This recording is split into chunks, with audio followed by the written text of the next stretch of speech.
আমার ভাইরা, রাসূলুল্লাহ সাল্লাল্লাহু আলাইহি ওয়াসাল্লামের ইন্তেকালের পূর্ব মুহূর্তে নবীজি সাল্লাল্লাহু আলাইহি ওয়াসাল্লাম অত্যন্ত অসুস্থ হয়ে পড়লেন। আল্লাহু আকবার। এমন অসুস্থ, হজে যারা গেছেন তারা জানেন আমার ভাইরা, বর্তমান যে নবীজির রওজা যেটাকে বলা হয় রওজা জিয়ারত করে, এই রওজাটা হলো আয়েশা রাদিয়াল্লাহু তাআলা আনহার ঘর, আর ওই পাশেই দরজার সাথে মিশালিন ছিল মসজিদ নববী পুরনটা। আমার ভাইরা, আল্লাহ নবী সাল্লাল্লাহু আলাইহি ওয়াসাল্লাম এইখান থেকে এখানে এসে মসজিদে এসে নামাজ পড়াবেন, এই শক্তিও নবী হারিয়ে ফেললেন, এত অসুস্থ হয়ে গেলেন। হযরতে আয়েশারে বললেন, আয়েশারে, আমার আর মসজিদে গিয়ে নামাজ পড়ানোর কায়দা নাই, তোমার আব্বারে আবু বকরকে বলো ইমামতি করার জন্য। কিন্তু আয়েশা বলেন নাই, তিনি চিন্তা করলেন আমার আব্বা আরহামু উম্মতি বি উম্মতি আবু বকরিন। শুনেন না হাদিস শুক্রবারে কয়, আল্লাহর নবী বলেন আমার সমস্ত উম্মতের মধ্যে আবু বকর হলো সব থেকে নরম দিলের মানুষ, আবু বকর নরম দিলের মানুষ। আয়েশা চিন্তা করলেন আমার আব্বা আজকে আমার দয়ার নবী বিশ্ব নবী রাহমাতুল লিল আলামিন যেইখানে গিয়ে নামাজের ইমামতি করতেন, ওই জায়গায় আজকে অসুস্থতার কারণে নবী যেতে পারেন না, যায় নামাজ খালি হয়ে গেছে। ওই জায়গায় নরম দিলের মানুষ আবু বকর যদি দাঁড়ায়, আমার আবার বাবা সহ্য করতে পারবেন না, ওই জায়গায় বেহুশ হয়ে পড়ে যাবে।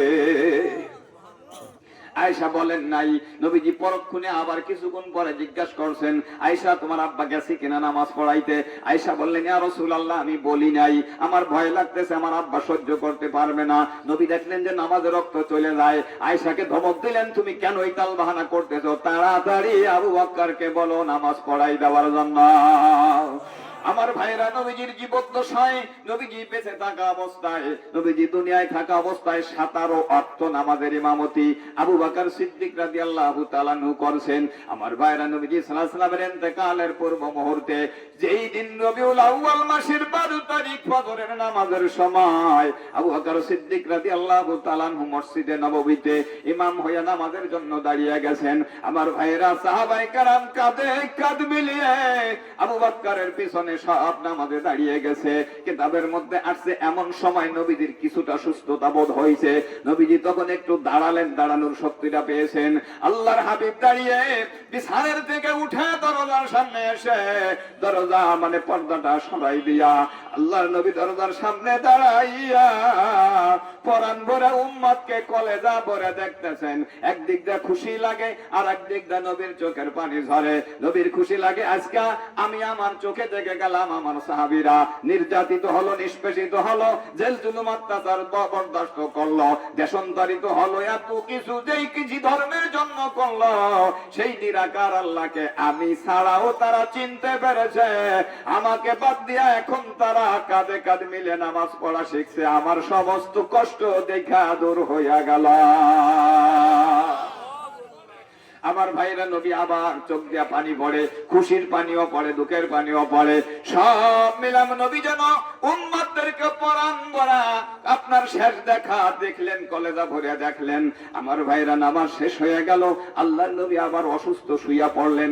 সাহাবায়ে কেরাম নামাজ শেষে এদিক ওদিক চলে গেল, কিন্তু সিদ্দিক আকবর মন মতো না গিয়ে নবীজির কাছে আসছে, ইয়া রাসূলুল্লাহ আমি একটু বাড়ি যাব কিনা? আল্লাহর হাবিব বললে, যাও আবু বকর তুমি চলে যাও। আমার ভাইরা, পারমিশন পেয়ে আবু বকর বাড়িতে চলে গেছেন, সাহাবায়ে কেরাম যার যার কাজে চলে গেছেন। ওই দিন কিছুটা নবী সুস্থতা বোধ করছেন, কিন্তু ভাইরা আমার, দিন আস্তে আস্তে যখন বাড়তে শুরু করলো, নবীজি সাল্লাল্লাহু আলাইহি ওয়াসাল্লামের ইন্তেকালের জ্বালা যন্ত্রণা ক্রমান্বয়ে বৃদ্ধি পেতে লাগলো। হতে হতে আধা দুপুর হয়ে গেছে। এমন সময় ভাইরা আমার, যে আজরাইল আলাইহিস সালাতু ওয়াস সালাম আল্লাহর নবী সাল্লাল্লাহু আলাইহি ওয়াসাল্লামের রূহ মোবারক কবজ করার জন্য হাজির হয়ে গেছে। ঘরের বাইরে থেকে অনুমতি চাইছে, আমাকে একটু ঘরে উঠতে দেবেন কিনা, আমি একটু ঘরে আসতে পারবো কিনা। আমার ভাইরা কেউ অনুমতি দেয় না। আল্লাহর নবীটাকে বললেন, মা ফাতেমা, বুঝতে পারো নাই কে অনুমতি চাচ্ছে? তার তো জগতের কারো ঘরে ঢোকার জন্য অনুমতি লাগে না, তুমি অনুমতি দাও। এ তো আজরাইল তোমার আব্বার জান কবজের জন্য আসছে। আজরাইলের তো তামাম দুনিয়ার কোন জায়গায় যেতে অনুমতি লাগে না, এটা শুধুমাত্র তোমার বাবার মর্যাদার কারণে সে অনুমতি চাচ্ছে, অনুমতি দিয়া দাও।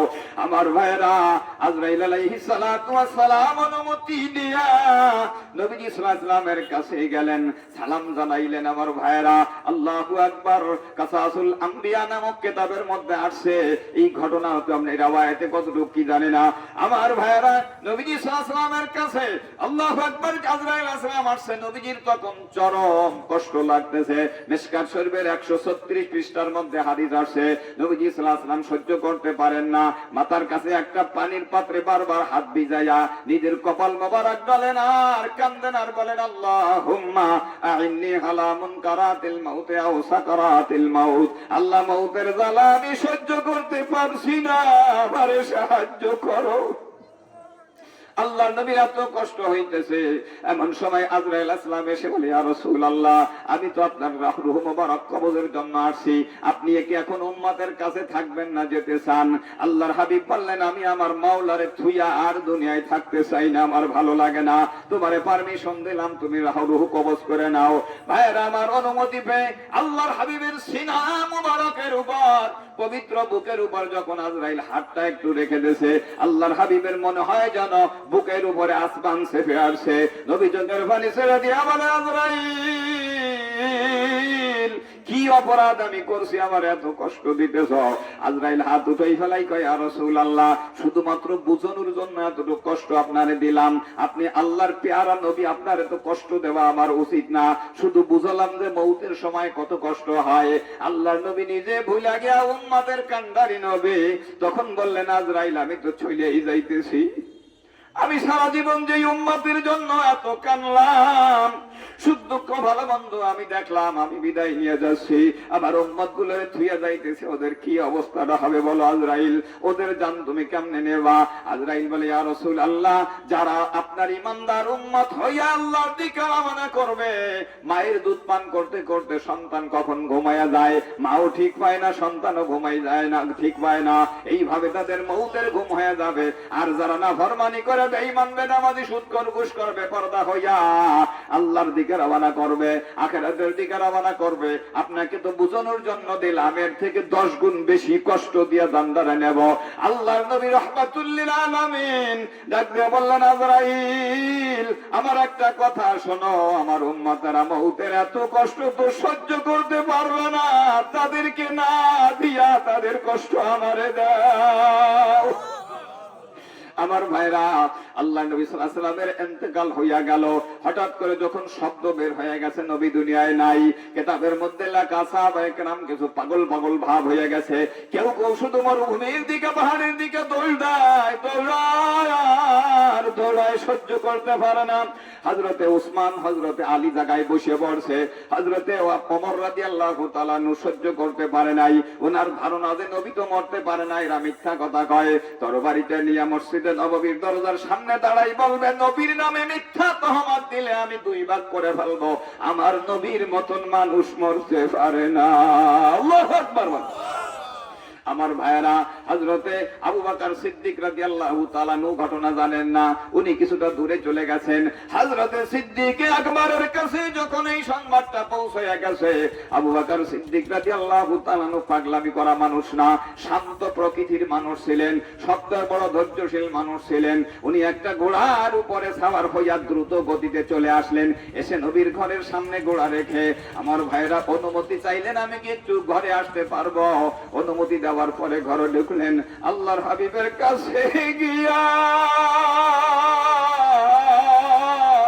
নবীজির চেহারার উপর থেকে কাপড়টা সরাইয়া ভালো মতো তাকাই, দেখে আমার নবী আর নাই।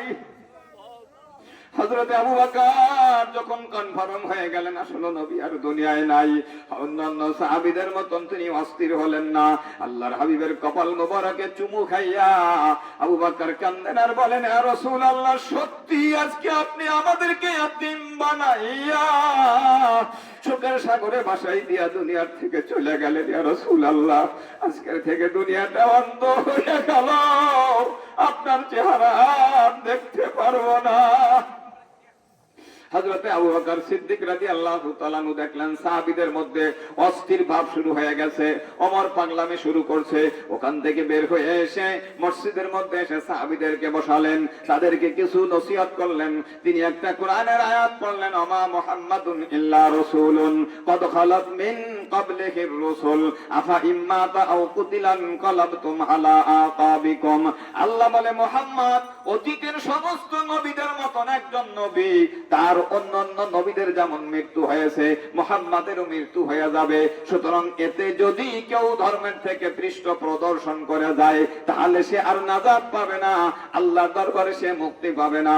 আমার ভাইরা, আল্লাহ পাকের আয়াত শোনার পরে হযরতে ওমর বলেন, আবু বকরের মুখে এই আয়াতটা শোনার পরে আমার মনে হলো আয়াতটা এখন মাত্র নাজিল হয়েছে, আমার জানা ছিল না।